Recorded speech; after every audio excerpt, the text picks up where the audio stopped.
మహిళలకు తెలంగాణ సర్కార్ మరో గుడ్ న్యూస్ చెప్పింది. ఇప్పటికే మహాలక్ష్మి పథకం ద్వారా ఉచిత బస్సు ప్రయాణం అందజేస్తున్న సర్కార్ త్వరలో మరో అప్డేట్ ఇవ్వబోతోంది.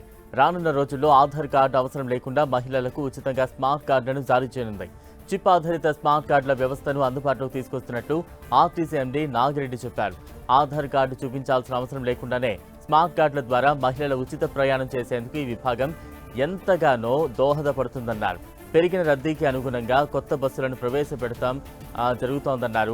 మహాలక్ష్మి పథకంతో ఆర్టీసీ బస్సుల్లో మహిళా ప్రయాణికుల సంఖ్య పెరిగింది. గతంలో 40% ఉండగా ఇప్పుడు 67% పైగా పలికింది.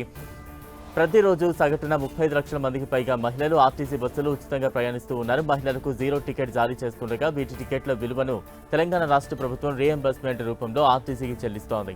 దీనివల్ల ఆర్టీసీ కూడా ఆదాయం పెరుగుతోంది. 10,000 కోట్లకు చేరుకోవడంతో రవాణా శాఖ మంత్రి పొన్నం ప్రభాకర్ స్పందించారు. ఈ పథకంతో మహిళా సాధికారత దిశగా అడుగులు పడుతున్నాయని ఆయన హర్షం వ్యక్తం చేశారు. ఈ సందర్భంగా మహిళలకు మంత్రి శుభాకాంక్షలు తెలియజేశారు. టీజేఎస్ ఆర్టీసీ సిబ్బందికి పొన్నం ప్రభాకర్ తన అభినందనలు తెలియజేశారు.